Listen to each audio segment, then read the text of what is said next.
You know, I recently read an article that said that multi-touch has replaced the keyboard, that multi-touch has dethroned the mouse and the keyboard as the de facto way of using a computer. We now live in a world of swipe to unlock and pinch to zoom. Good afternoon, everyone. I'm Darren, a Thiel Fellow, along with my partner Lai, who was one of the youngest engineers at Intel. And today we're here to talk about multi-touch. All right. As you can see, has anyone noticed that multi-touch only works on screens? That is, you have to look at something to be able to touch it. For instance, if you have an iPad, you hold it like this, you look down and your neck hurts. Or if you have a touch Ultrabook, you reach out and your arm hurts. And even in both these cases, your hands already cover half the screen. Today we're here to talk about multi-touch, but not in the way we know it. What I have here is Haptix, a device that can enable multi-touch on any surface. This small bar can transform any surface, such as a screen, keyboard, or table, into a multi-touch interface. You can hook it up to a computer and be able to control your computer from there. For instance, I can hook it up to my laptop right here and be able to control my computer using my keyboard.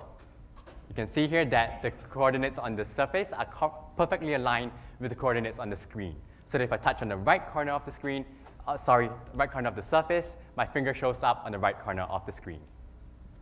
Okay, and what's even better, when using Haptix, even before my hands touch the surface, I see these little circles that represent my fingertips that show up on the computer display that tell me, the spatial relationship between my fingers and the graphical user interface. Now, on tablets and smartphones, it's very easy for users to pinpoint the icons they're trying to select because their fingers are directly above the icons. Now, Haptix has this exact same advantage. When using Haptix, a user's fingers are virtually hovering over the icons themselves. And one of the most exciting applications we're envisioning for Haptix is actually using it on the computer keyboard. Now imagine tracking the computer keyboard with this thing, that you can use the computer keyboard for typing as well as touch input.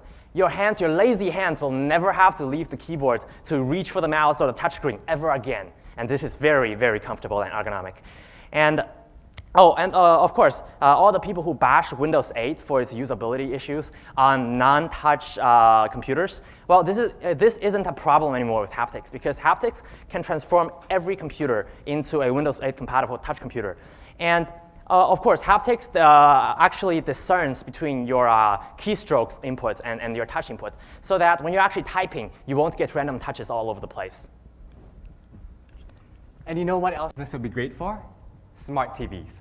I guarantee that virtually every review about smart TVs complains either about the unreliable gesture control or an overly complicated remote control. However, imagine if you could place Haptix, a small bar on your coffee table, on a desk, and be able to use your TV like a tablet. Or if your hands were dirty from doing the dishes or eating chips, and you didn't want to touch your remote, much as your tablet or your computer, what if you could have Haptix put multi-touch on a less valuable surface and be able to use it to control any other screen you wanted. All right, a little bit off alignment, but imagine it being able to control on any other surface. The bottom line is multi-touch is great. It's intuitive in that you can touch what you see, and it's meant for serious computer usage in that you can rest your hands on the surface instead of waving it or holding it in the air like gesture control. However, today's multi-touch isn't perfect. And we're taking a step to fix that. With Haptix, you can have an intuitive and ergonomic touch experience anywhere you want it to be. It is, touch-free. Thank you. Thank you.